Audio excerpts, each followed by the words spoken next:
കെട്ടുകഥ, കസേരകളി, കഥകളി. നമസ്തേ. ഇടതുണ്ടെങ്കിലേ ഇന്ത്യയുള്ളൂ എന്നാണ് സഹാക്കൾ പറഞ്ഞു നടന്നിരുന്നത്. ജൂൺ 4 കഴിയുമ്പോൾ ഇനിയെങ്ങാൻ ഇടതില്ലാതായാലോ? ചിലപ്പോൾ ഇന്ത്യയും ഇല്ലാതാകും. കേരളത്തിലെ സഹാക്കളിൽ ഈ സത്യം ആദ്യം തിരിച്ചറിഞ്ഞത് നമ്മുടെ കാരണഭൂതൻ സഹാവ് തന്നെയാണ്.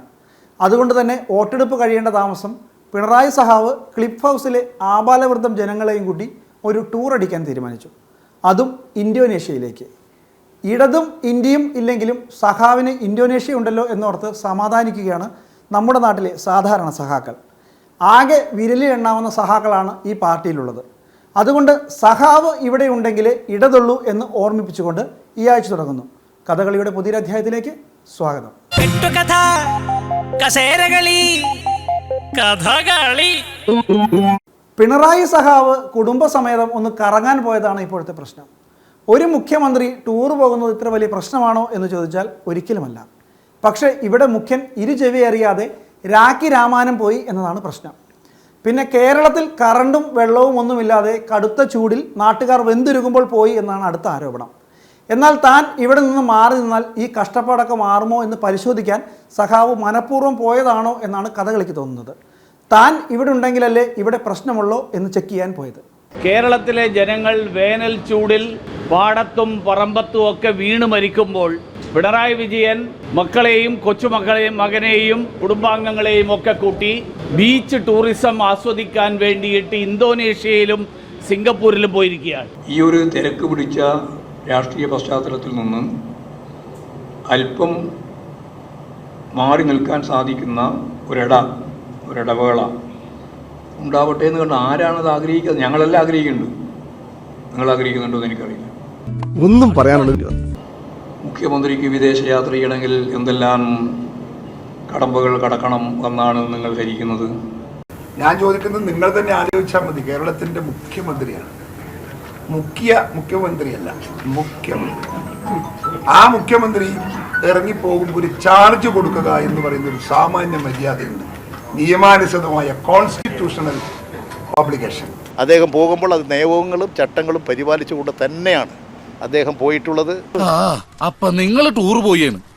പണ്ട് ഇതുപോലെ തന്നെ എന്റെ അമ്മാവൻ ടൂർ പോയ ബസ് കൊക്കയിലേക്ക് മറിഞ്ഞിട്ട് അതിലുള്ളവര് മൊത്തം തോട്ടിൽ തീർന്നു പോയി.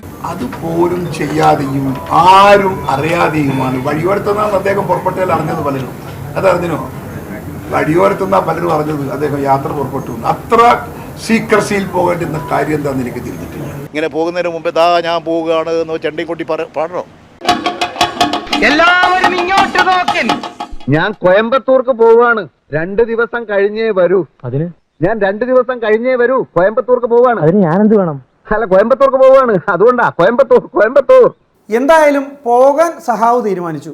പിന്നെ പാർട്ടി തീരുമാനിച്ചു, സർക്കാർ തീരുമാനിച്ചു, കേന്ദ്ര സർക്കാർ അനുവാദവും തന്നു. പിന്നെ പോകാതിരിക്കാൻ പറ്റുമോ? ടൂർ പോകുന്നതിലല്ല പ്രശ്നം. പോകുമ്പോൾ വേറെ ആരെയെങ്കിലും പകരം ചുമതല ഏൽപ്പിക്കണ്ടേ?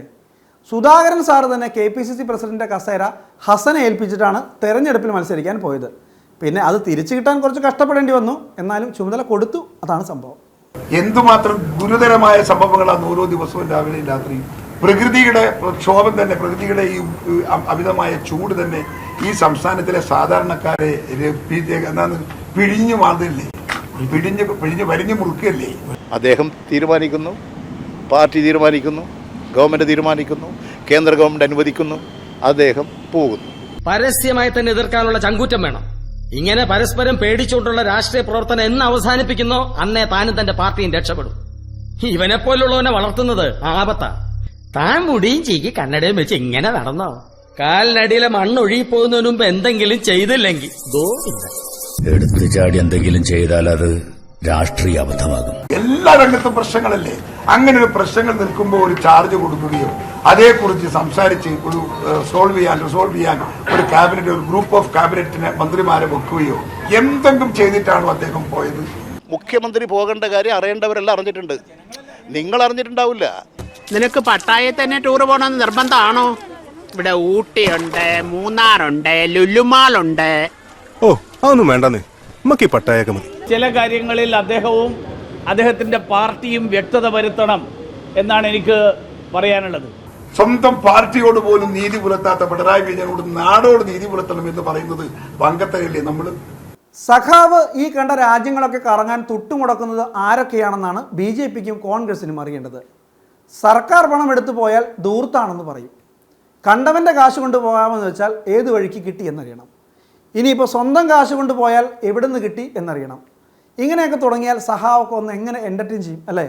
19 ദിവസം ഇവരെല്ലാവരും കൂടി 3 വിദേശ രാജ്യങ്ങളിൽ വിനോദസഞ്ചാരം നടത്താനുള്ള വരുമാന സ്രോതസ് എന്താണ്? അത് എവിടെ നിന്നാണ് വരുന്നത്? ചെലവെങ്ങനെയാണ് നമ്മൾ അന്വേഷിക്കുന്നുണ്ട്. അങ്ങനെ മോശമൊന്നുമല്ല, നമ്മൾ അന്വേഷിക്കും. ഞാൻ സ്പോൺസർ ആകാൻ പോകുന്ന വിവരം ആ കുട്ടിയോട് പറഞ്ഞോ? ഇല്ല, ഞാൻ വിളിക്കാം, നേരിട്ട് തന്നെ പറയാം. അതാരാണ് സ്പോൺസർ ചെയ്തിരിക്കുന്നത്? നിങ്ങൾ കൊടുക്കുമോ ചെലവ്? ആ സ്പോൺസർ ചെയ്ത ആരാണ് എന്ന് അദ്ദേഹം ഒന്ന് വ്യക്തമാക്കിയാൽ കൊള്ളാം. അതെന്തിനാ നിങ്ങളിപ്പോൾ അന്വേഷിക്കുന്നത്? എന്താണ് ഇവരുടെ വരുമാന സ്രോതസ്? അതല്ല, അത് സ്പോൺസർ ചെയ്തിരിക്കുന്നത് ആരെങ്കിലും ആണെങ്കിൽ അതാരാണ് സ്പോൺസർ ചെയ്തിരിക്കുന്നത്? അദ്ദേഹം പോയിട്ട് വരട്ടെ. അതിനാ നിങ്ങൾ ചോദിക്കുന്ന ആരാ സ്പോൺസർ ചെയ്യുന്നത്? എല്ലാ കാര്യം നിങ്ങളോട് പറയണോ? ഇയാൾ ഉരുളക്കുപ്പേരി കോളേജിൽ നിന്ന് ഡിഗ്രി എടുത്ത് വന്നിരിക്കുകയാണ്, ഒരു തർക്കക്കാരൻ. അതിന്റെ സ്പോൺസർഷിപ്പ് അല്ലാതെ പിന്നെ പാരമ്പര്യമായ സ്വത്തിന്റെ അതുകൊണ്ടാണ് ഇത്രയും പൈസ ഇൻവെസ്റ്റ് ചെയ്തില്ലേ? ഇത്രയും പൈസ കൊണ്ടുപോയി പോയി ചെലവഴിച്ചിട്ട് പോകാൻ പിണറായി വിജയന്റെ പിന്നെ മോളുണ്ടാക്കിയിട്ടുണ്ടോന്നറിയില്ല. അതെന്താണോ താനൊരു അർത്ഥം വെച്ച് സംസാരിക്കണേ? എന്റെ നഖം തൊട്ട് മുടി വരെ തീ പിടിച്ചിരിക്കുക. ഒറ്റയ്ക്ക് ഞാൻ കത്തില്ലാട്ടോ. മുഖ്യമന്ത്രിക്ക് സ്വകാര്യ യാത്ര രാജ്യത്തിൻ്റെ വെളിയിലേക്ക് പോകണമെങ്കിൽ കേന്ദ്ര ഗവൺമെൻറ്റിൻ്റെ അംഗീകാരം വാങ്ങണം. അതെയോ? പാർട്ടി എന്നാണ് എന്നുള്ളതുകൊണ്ട് പാർട്ടി മെമ്പർമാർ വിദേശത്തേക്ക് പോകുമ്പോൾ പാർട്ടിയുടെ സമ്മതം വാങ്ങണം. എങ്ങനെ? ഇത് രണ്ടും വാങ്ങിയിട്ട് തന്നെയാണ് മുഖ്യമന്ത്രി സ്വകാര്യ സന്ദർശനവുമായിട്ട് ബന്ധപ്പെട്ട് പോയിട്ടുള്ളത്. അപ്പോൾ അതൊരു വലിയ വാർത്തയാക്കി, അതെന്തോ ഇന്നേ വരെ സംഭവിക്കാതെ പുതിയ ഒരു കാര്യമാക്കി അവതരിപ്പിച്ച് ചർച്ച ചെയ്യുകയാണ്. നിങ്ങൾക്ക് എല്ലാ വിവരങ്ങളും ഉണ്ടാവും, എനിക്ക് ആ വിവരം. അത് പിന്നെ എല്ലാവരും കാണത്തക്കെ അറിയത്തേക്കും പോയാൽ മതി. എല്ലാവരും അറിഞ്ഞു പോയാൽ പോലെ എന്താ തെറ്റ്? നിങ്ങളുടെ പോകേണ്ടത് ആരെങ്കിലും പറയൂ. ഇപ്പൊ പിണറായി വിജയൻ അറിഞ്ഞിട്ട് പോകുന്നു ഈ യാത്ര, ആരെങ്കിലും എന്തെങ്കിലും പറയൂ? ഇത് ഒളിച്ചു വാൾക്കല്ലേ, ഒളിച്ചു കിടത്തലല്ലേ? എല്ലാവരും ചെക്ക് ചെയ്തിട്ട് വിട്ടാൽ മതി, ഞാൻ നോക്കാം.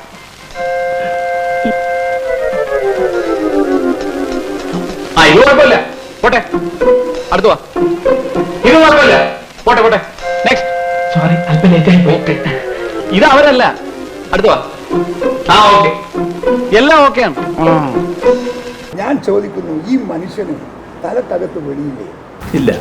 ഒരു മുഖ്യമന്ത്രിയാണ് പോകുന്നത്, ചാർജ് കൊടുത്തോ ആർക്കെങ്കിലും? ഇല്ല. ആർക്കെങ്കിലും ഒരു ചാർജ് കൊടുത്തോ? ഇവിടെ ഒരു എമർജൻസി വിഷയം വന്നു, who will react, who will respond? പറയട്ടെ. എനിക്കതിൽ പറയാനുള്ളത്, സമൂഹത്തിൻ്റെ മുന്നിൽ നമ്മളാരും പരിഹാസ്യരാകരുത് എന്നുള്ളതാണ്. ഇത് ആലയെന്ന് പശുക്കൾ ഇറങ്ങിപ്പോ പോലെ പോവുകയാണ് മുഖ്യമന്ത്രി. എന്തിനാണ് ഇയാളിങ്ങനെ ഒളിച്ചോടുന്നു? എനിക്ക് അറിയാൻ ചോദിക്കുക. എന്താടാ നിനക്കും പേടിയായോ? പേടിയാ? മിണി പുളിക്കും.